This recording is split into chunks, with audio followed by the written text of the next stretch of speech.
ভুঁড়ি কীভাবে পরিষ্কার করে সেটাই আপনাদের সাথে শেয়ার করব। এই হলো ভুঁড়ি, তো দেখো ভুঁড়িটা কাছ থেকে।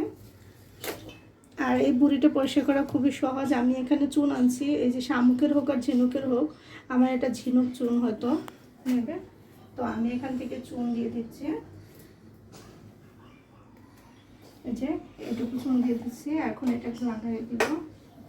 তারপরে এটাকে জাস্ট কিছুক্ষণের জন্য আপনি জাস্ট 10 মিনিটের মতো ভিজায় রাখবেন, দেখবেন এগুলো সব উঠে গেছে।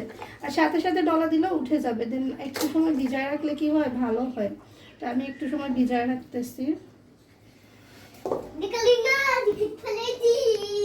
চুন থেকে অনেকক্ষণ ভিজায় রাখার পরে আমি একটু একটু করে, মানে এমনিতেই নরম হয়ে যায় চুন দিয়ে ভিজায় রাখার পরে, তবে এটা হবে কিনা আমি জানি না। তারপরে একটু গরম পানির মধ্যে ধুয়ে নিচ্ছে। এরপরে এরকম করে গলা দিলে এই যে দেখেন কীভাবে উঠতেছে। এটা একটু মোটা চামড়া তো, এই জন্য আপনাদেরকে আমি একটু গরম পানি দিয়ে দেখাইলাম। তবে গরম পানি লাগে না, চুন দিয়ে যদি বেশিক্ষণ ভিজায় রাখেন তাহলে এমনি উঠে যাবে।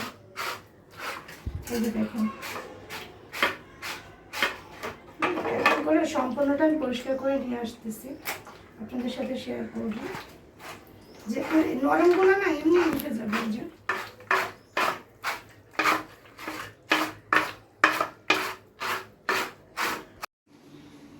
এই তো আমার ভুঁড়ি পরিষ্কার হয়ে গেছে, দেখেন 5 মিনিটে কত সুন্দর করে পরিষ্কার করে নিয়েছে। আপনারা চাইলে এভাবে সহজভাবে তৈরি করে মানে ভুঁড়ি পরিষ্কার করে নিতে পারেন। সবাইকে অসংখ্য ধন্যবাদ আমার ভিডিওটি দেখার জন্য। সবাই আমার পেজের সাথে থাকবেন, এই চ্যানেলের সাথে থাকবেন। আসসালামু আলাইকুম।